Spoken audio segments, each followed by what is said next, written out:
to be honest with you. Like, I'm like, all right, whatever, y'all made a mistake. I'll be out in a couple days, you know. But now I'm in jail for a month in Las Vegas. They tell me I'm gonna be extradited to San Diego, right? So then I spent the past 7 months in jail. During my arraignment in San Diego, they tell me that I'm wanted for, I'm being held to answer to 9 counts of conspiracy to commit shootings, not murders.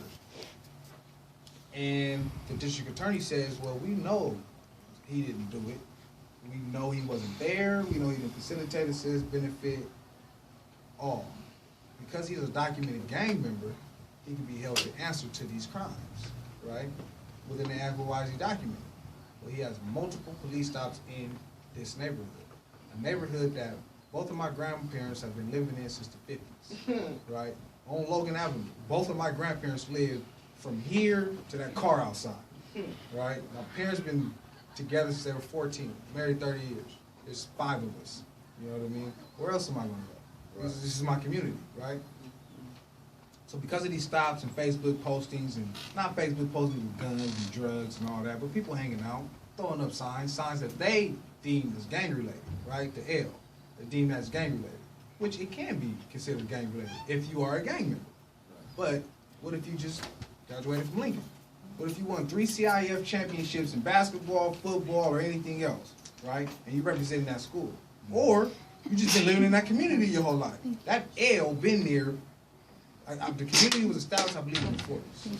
The gang established in the 70s. People were throwing up that L for 40 years before the gang came along. You know what I mean? The color green, that's Lincoln High School, right? It's Valencia Pop Warner. And it can be Lincoln Park, the gang. Depends on that individual. The swastika. When you guys think of the swastika, what's the first thing y'all think of? KKK. Right. Nazis. Right, Nazis, right?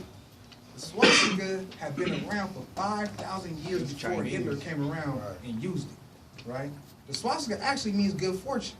You look up the swastika sign now.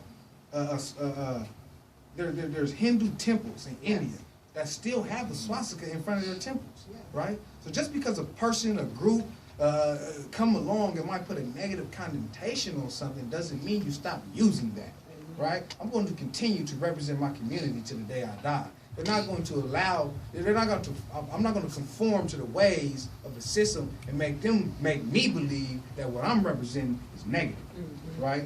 Because the things they represent, why ain't that considered negative, right? You know what I mean? Baggy clothes, you know, stuff like that. I used to dress like that when I was younger. I don't dress like that now because I just think you don't need to be dressing like that. But that's nothing negative. If you feel like you want to dress like that, then go ahead.